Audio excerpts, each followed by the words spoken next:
The Daily Brad Devotions. Today's reflection with Pastor Jeff Eliscopides. Brad Ted, nasa Armor of God tayo this week at sa mga susunod pang araw siguro next week. Bakit mahalaga po yung Armor of God? Sinabi po sa Ephesians, ang laban daw po natin ay hindi lang physical, hindi actually physical, kundi nasa spiritual. Pagka may mga nakikita kang temptasyon sa'yo sa physical, kung paano mo mapagtatagumpayan ay nakadepende yan sa iyong spiritual health. Kaya po pag may nakita kayo, bakit niya pinatos yun? Ba't niya ninakaw yun? Ba't siya nagpadali ron sa temptasyon na yun? Ibig sabihin lang po, whatever happens in the physical ay manifestation po ng yung spiritual health. Kung mahina ka spiritual, tatalunin ka sa physical. So again, makita niyo yung mga tao, bakit ginawa yun? Wala ba siyang isip? Bakit ganun? Ganun ba siya kay blinded? Spiritually po, blinded yung tao. Nasa una po natin sa listahan, yung belt of truth. Naku po, napakahalaga po na to dahil ito yung unang sinabi ni Apostol Pablo. Lalo na, very timely ngayon to in this world that we're living in. Kung saan po, napakaraming fake news.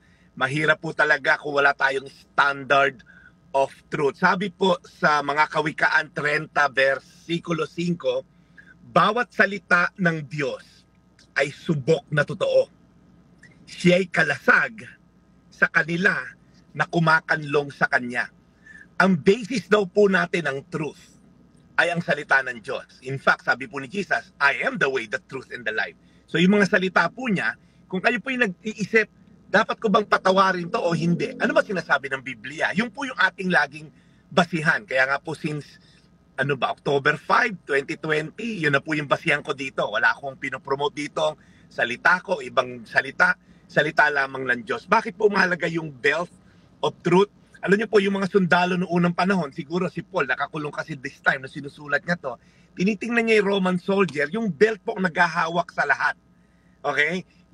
Pag wala po yung belt, walang kwenta po lahat ng mga armor ng isang Roman soldier. So, in our spiritual life din po, kung walang katotohanan tayong basehan, wala rin lahat ng pag-uusapan natin in the next few days. Kung tayo po ang truth natin, itong mundo na to pinopromote, truth is relative. Ibig sabihin, ano man totoo sa'yo? Kasi baring sa akin, hindi yan totoo. Sa Amerika, totoo, pwedeng mag-abortion. Kaya almost 1 million baby ina-abort nila every year. Sa kanila, truth yon na pwede mong patayin yung bata sa sinapupunan mo at your choice. Well, ano masabi sa salita ng Diyos? So kung wala pong basis ng truth, kanya-kanya tayong truth. So mahirap po na mayroong kanya-kanyang truth dahil wala pong absolute truth pag ganon. Kaya po ang salita ng Diyos, ang ating basihan, ano ba sinasabi ng salita ng Diyos? Dahil yan po magiging ating sandalan. Kung yung ginagawa ba natin ay tama o totoo. Kahit saan po, yung pagliliti sa Senado, sa Kongreso, ang basihan niyan ay truth. Kasi kung walang truth, kanya-kanya tayo ng truth. Kaya po, again, gusto ko lang po kayong simulan po ito, yung belt of truth natin, ang salita ng Diyos, ang ating magiging kalasag, dahil yan po ang katotohanan at ibabangga lang natin opinyon ng mundo sa katotohanan ng salita ng Diyos. Mga Kawikaan 35, bawat salita ng Diyos ay subok na totoo, siya'y kalasag sa kanila na kumakanlong sa Kanya. Tayo po'y manalangin, Panginoon, simulan po namin ang aming linggo sa pamagitan ng yung foundation namin sa iyong katotohanan, sa iyong salita.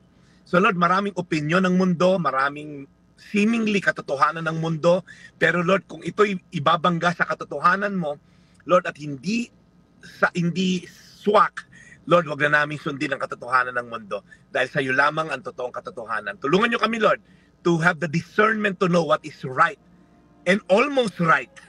Lord, yung absolute right lang ang dapat namin sundin. Sa pangalan ni Jesus. Amen. The Daily Brad Devotions. Today's reflection with Pastor Jeff Eliscopides.